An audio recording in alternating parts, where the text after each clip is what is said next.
কন্যা সন্তান হওয়ায় ফুল দিয়ে গাড়ি সাজিয়ে বাজনা বাজিয়ে সরকারি হাসপাতাল থেকে বাড়িতে নিয়ে এলেন কন্যা সন্তানের বাবা। সমাজের এক অন্যতম নজির গড়লেন এক বাবা।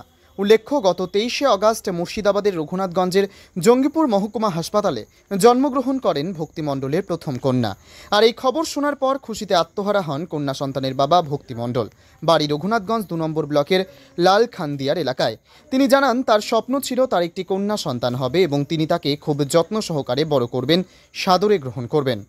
আরও বলেন, কন্যা সন্তান এই সমাজের বোঝা নয়, কন্যা সন্তান হলো ঘরের লক্ষ্মী। তাই তিনি তার ঘরের লক্ষ্মী নিয়ে গাড়ি সাজিয়ে ব্যান্ড বাজনা বাজিয়ে গ্রাম ঘুরে বাড়িতে নিয়ে যান। অপরদিকে কন্যা সন্তানের মা শুভঙ্কর মণ্ডল জানান, তার স্বামীর এই উদ্যোগে তিনি অনেক খুশি হয়েছেন এবং তিনি আরও বলেন, সমাজের প্রত্যেকটা স্বামী এমন হওয়া দরকার যে কন্যা সন্তান বোঝা নয়, কন্যা সন্তান চাইলে অনেক কিছুই করতে পারেন।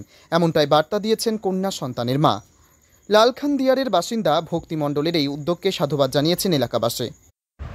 জঙ্গিপুর থেকে তরিকুল শেখের রিপোর্ট, জঙ্গিপুর টিভি। উৎসাহতে বাজনা ফাজনা করে আমি উৎসাহ করে ঘরে তুললাম। আমার বাড়ি ফ্যামিলি অলরাউন্ড কিন্তু আনন্দ, পরিবার খুশির হাওয়া, পরিবার খুশি হাওয়া, খুব আনন্দ, খুবই আনন্দ লেগে আমি উৎসাহতে মানে উৎসাহ রাখবো কোথায় তার আমি খুশি পাই না। আমরা দেখলাম যে আপনি হাসপাতাল থেকে গাড়ি করে বাজনা এবং গ্রাম ঘোরালেন এবং প্রতিবাসীরাকেও আনন্দ দিলেন, নিজেও আনন্দ হচ্ছে। কি বলবেন? প্রতিবাসীও আনন্দ পেলো, আমিও আনন্দ পেলাম না প্রতিবেশী বলে। আপনার কয় ছেলে কয় মেয়ে?